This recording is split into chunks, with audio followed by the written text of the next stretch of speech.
కూటమి గవర్నమెంట్ అధికారం వచ్చినప్పటి నుంచి కూడా విఎంఆర్ఏ పరిధిలో అన్ని నియోజకవర్గాలు అభివృద్ధి చేస్తూ పక్క మౌలిక సదుపాయాలు కానివ్వండి, మధ్యతరగతి ప్రజలకి ఏదైతే కన్వెన్షన్ సెంటర్లు కానివ్వండి, అదేవిధంగా టూరిజం మీద కూడా ఒక ప్రత్యేకమైన దృష్టి పెట్టడం జరిగింది.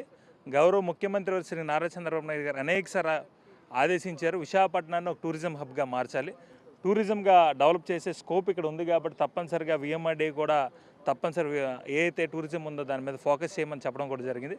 అందులో భాగంగా ఈరోజు కైలాసగిరి మీద ఇండియాలో లాంగెస్ట్ గ్లాస్ బ్రిడ్జ్, ఇంతవరకు దేశంలో ఎక్కడ కూడా ఇంత పెద్ద గ్లాస్ బ్రిడ్జ్ లేదు. మొట్టమొదటిసారిగా విశాఖపట్నం వేదికగా ఈ యొక్క గ్లాస్ బ్రిడ్జ్ నిర్మాణం అయితే జరిగింది. దాదాపు 55 మీటర్లు పొడవు అయితే ఉందో, దాదాపు ఇది చివరికి వచ్చేసరికి కొంచెం ఊగుతుంది కదా, ఏమనిపిస్తుంది అసలు ఇప్పుడు మీకు? ఏమైనా భయం అనిపిస్తుందా? నిర్మాణం జరిగేటప్పుడు చాలాసార్లు వచ్చి ఉంటారు, అప్పటికి ఇప్పటికీ ఏమన్నా అంటే గాలి కూడా చాలా ఎక్కువగా వస్తుంది కదా? అంటే ఈ యొక్క గ్లాస్ బ్రిడ్జ్ యొక్క స్పెషాలిటీ ఏంటంటే 250 km/h స్పీడ్తో ఏదైతే ఉందో దాన్ని కూడా తట్టుకునే శక్తి ఉంది. ఈరోజు హుదూద్ లాంటి ఏదైతే ఏ సైక్లోన్ వచ్చిందో అప్పుడు కూడా ఏదైతే గాలి వచ్చిందో దాన్ని కూడా తట్టుకునే శక్తి ఉన్నది.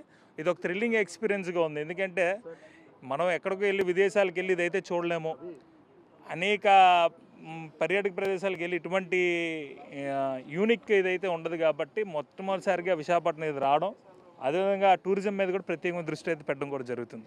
ఎంఆర్డీఏ కమిషనర్ తేజ్ భరత్ గారు ఉన్నారు.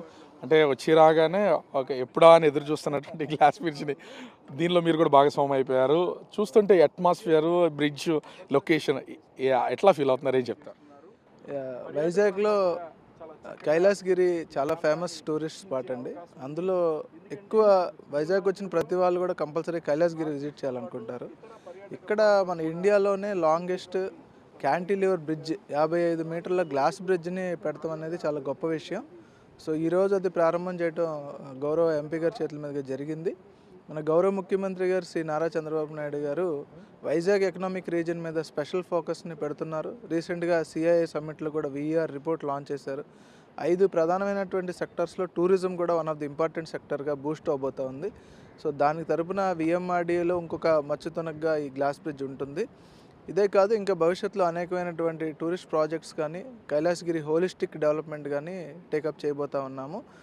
పర్యాటకులకి, యాత్రికులకి కంఫర్టబుల్గా ఉండే విధంగా పాసెస్ కూడా ఇంటిగ్రేటెడ్ పాస్ ఇవ్వాలని కూడా నిన్న బోర్డు మీటింగ్లో చైర్మన్ గారు డిసైడ్ చేయడం జరిగింది.